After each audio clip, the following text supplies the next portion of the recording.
All right, guys. So for number 10 here, you guys haven't realized we don't really need the graph for number 10.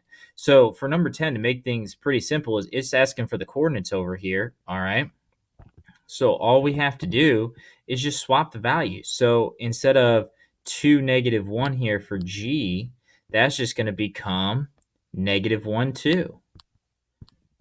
And we're done. All right. So pretty simple. H is 7, -1. So we're just going to swap it and make it -1, 7. All right. I is 7, -4. So we're just going to swap them and make it -4, 7. J is 2, -4. So we're just going to swap and make it -4, 2. Okay. So that's the answer right there. So I'm showing you guys, like, it's great to have a graph. I showed you kind of over here how it works out and how we can connect and make that triangle and it works out. But to be honest with you, you don't even need the graph for this one. All right, so for number 11, the rule kind of changes a little bit. So we are going to go through, actually, let's go through number 12 here. We'll go through number 12. So this time, let's go ahead and start by plotting the points here. So I'm going to plot. All right, so we have all the coordinates plotted here. Now, for the line y equals -x, again, that's in the form of y equals -1x plus 0, meaning it starts at the origin, okay? So it's starting at the origin. So it's starting right here, but this time it's going down 1 to the right 1 because we always run to the right, okay? So for this, it's going to be this point right here. So I'm going down 1 to the right 1, down 1 to the right 1. So it's going to form this line right here and also continue to go right here, okay? That red line right there, that's y equals -x. Now, for this one, okay, it's a little bit different, but here's the rule. Okay, so if we're doing y equals -x, all right, here's the rule we have for it. So we're going to start off with our traditional x, y coordinates. And it's going to change into, and we're going to swap the values here. All right, so we're going to swap it just like we did.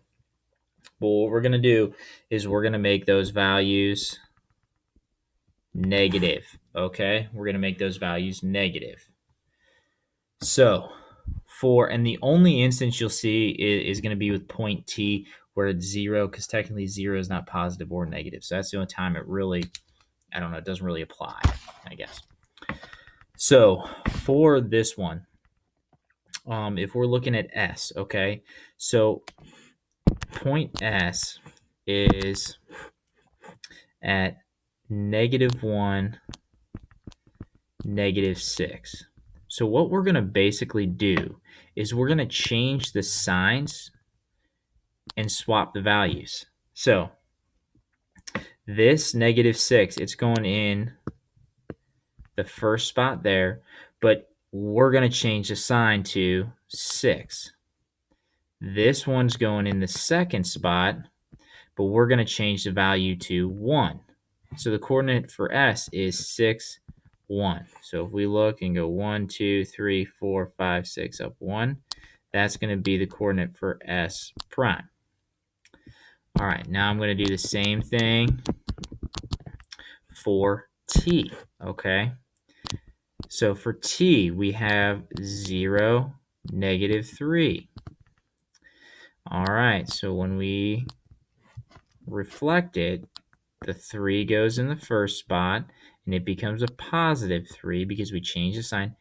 Now 0, this is where it can get a little confusing. Please do not put -0. Please do not put +0.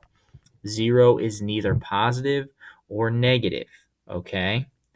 So we're just going to put 0, all right? So the coordinate for T prime is going to be 3, 0. So we go 1, 2, 3, 0 right there. That is the coordinate for T prime.